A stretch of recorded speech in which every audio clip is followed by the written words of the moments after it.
Hello people, it's me Huvi. I show information about the Deeflexx and some other tips and tricks on my channel. If you like the content, you should hit the subscribe button and hit the notification bell. There are and there will be some more of these experiments.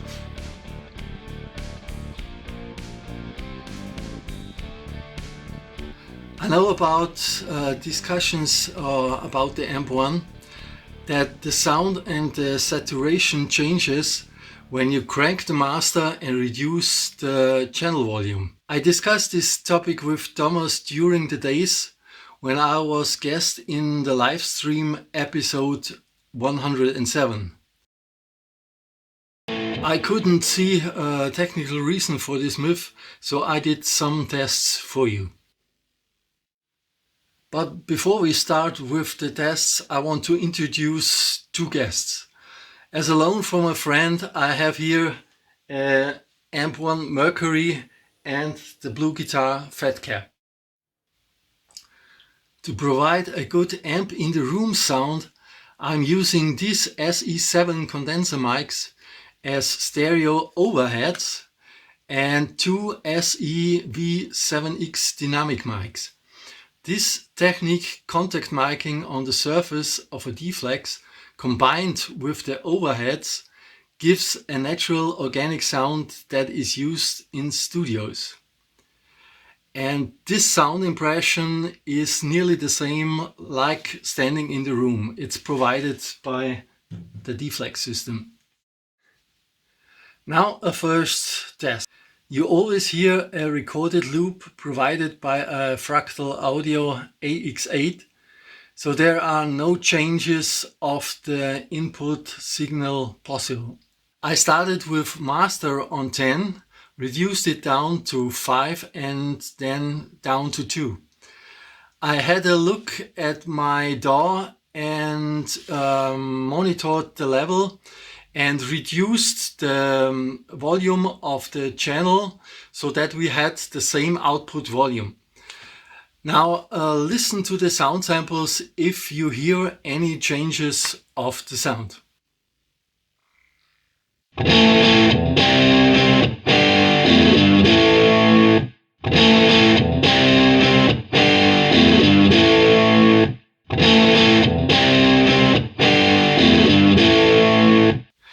Surprised? As you can hear, there is no change in sound. When you crank the master and reduce the channel volume to be on the same level, there is no difference in sound. You can do it even on higher levels, it makes no difference. There is a technical reason for this, I will explain later.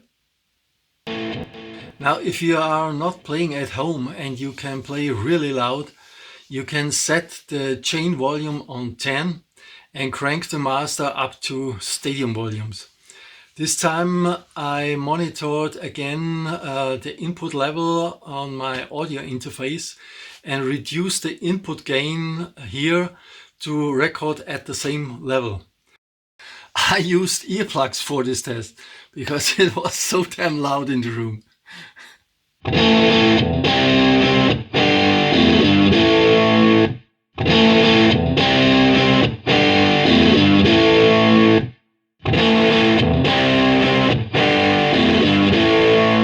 Now you can hear there is still no difference in sound when the master is on 4. But then on 7 there is some dirt in the distortion and compression of the signal. So the result is that you have to be on full channel volume and master volume higher than 5 or 6, then the nanotube really starts to clip in a larger extent. The sound gets a bit muddy and flubby. You can reduce the loose bass with the bass control or using a treble booster. The AMP1 behaves like a real tube amp. Yeah. You can increase the saturation effect a bit with the power soak and reduce the level.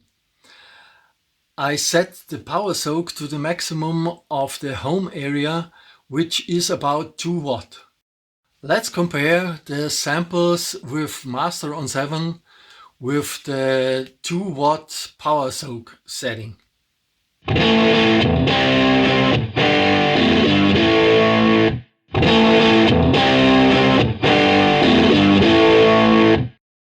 You hear a bit more of this loose character. But to be honest, most of the players I know don't like that much power amp distortion. A little bit of saturation and a crunchy preamp, that's most of the time the guitar heaven. So the conclusion of these tests is there is no significant difference in sound, compression and distortion when you increase the master and decrease the channel volume to come to the same output volume again.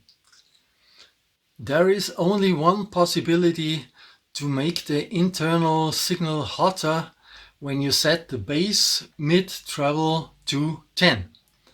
The output of the preamp is louder and so the power amp is starting to clip earlier. But again, this only happens when you have set the channel volume on 10 and master higher than 5. So that's it for the moment. Subscribe to the channel and hit the notification bell to get informed about new videos. There are some of these tips and tricks videos on my channel already. Just check them out. So that's it. Bye bye. All the best. See you.